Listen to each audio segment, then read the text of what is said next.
Hi there. It's still September 30th, but we're going to do Proverbs 31 because there is no 31 days in September, just so we can stay on track. Okay, let's jump over there and we'll go through this.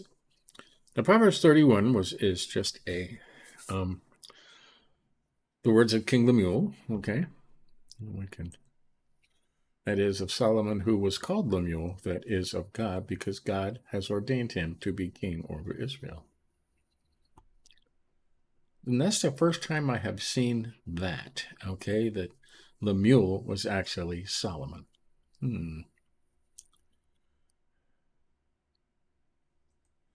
Solomon was called Lemuel. I never knew that. We'll have to look into that, right? It's a prophecy which his mother taught him, okay? And the first 9 verses are about the words of King Lemuel. This says Solomon, taught to him by his mother. Okay, the words of King Lemuel, the prophecy which his mother taught him.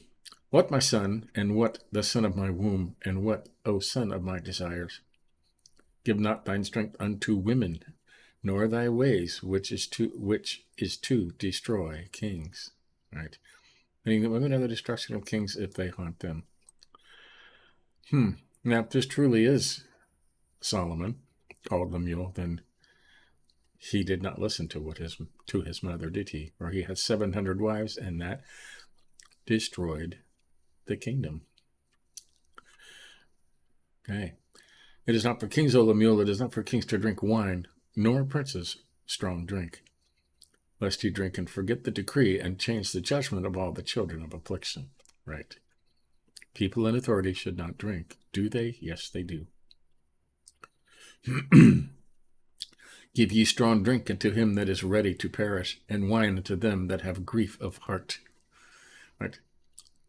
Let him drink that he may forget his poverty and remember his misery no more. Right. For wine doth comfort the heart. Psalm 104. Yeah, it says kings should not drink because they could get drunk and they will become a different person and they will do things they regret.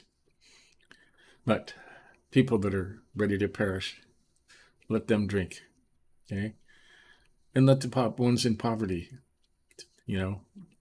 poor folk, let them drink and forget their misery for a while. Okay? Good stuff.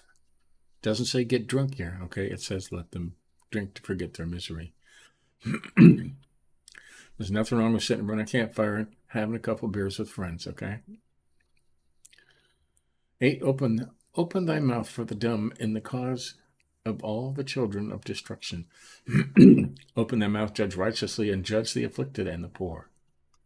Okay? Now that's the words of King Lemuel.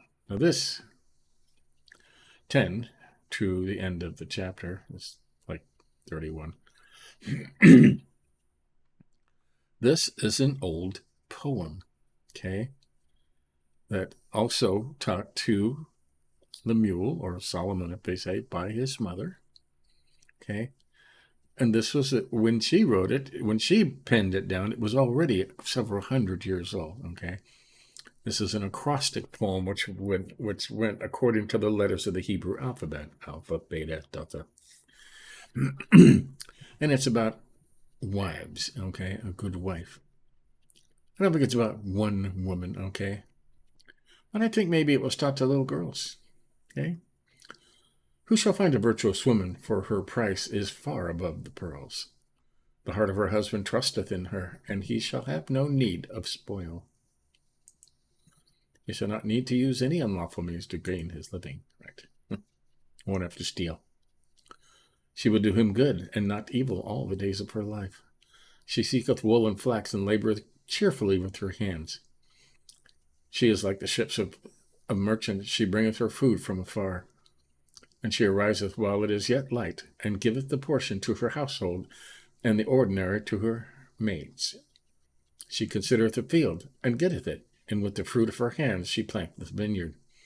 She girdeth her loins with strength, and strengtheneth her arms. She feeleth that her merchandise is good, her candle is not put out by night. She putteth her hands to the wheel, the spinning wheel, right? And her hands handle the spindle. She stretcheth out her hand to the poor, and putteth forth her hands to the needy. She feareth not the snow for her family, for all her family is clothed with scarlet. And that's double. Okay. She makes herself carpets, fine linen, and purple is her garment. Her husband is known in the gates, when he sitteth in the elders of the land. She maketh sheets and selleth them, and giveth girdles unto the merchant of belts. Strength and honor is her clothing, and in the latter day she shall rejoice. She openeth her mouth with wisdom, and the law of grace is in her tongue. She overseeth the ways of her household, and eateth not the bread of idleness. Her children rise up and call her blessed. Her husband shall also praise her, saying, the husband saying here, many daughters have done virtuously, but thou surmountest them all. Favor is deceitful. Beauty is deceitful, and beauty is vanity. But a woman that feareth the Lord shall be praised. Okay, I always like that verse. What's it say over here? Charm is deceitful, and beauty is vain. But a woman who fears the Lord shall be praised, right? If you're looking for a good wife, look in here. Okay, don't look at the surface. Okay? Those things go away. Okay? Beauty is vanity. Charm is deceitful. And the last one. Give her the fruit of her hands, and let her own works praise her in the gates. For as much as the most honorable are clad in the apparel that she made. Confess her diligent labors and command her therefore. So, there you go. A nice poem about wives. And that's Proverbs 31. And we finished another month.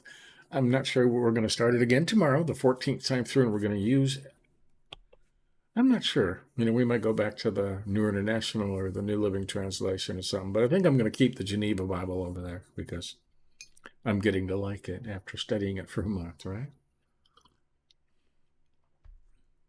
So, there you have it. Stay tuned a little while. We are starting the New Testament an hour through the Bible in 1 year. I have been waiting for this day for 273 days, I think, or 4 days. And I have to check. This is day 274 in the beginning of the New Testament. So that'll be released in just a little bit. But until then, we finished another month of Proverbs. Hope you learned something, right? I know I did. I learned a little more each time. So till tomorrow, we'll do it again.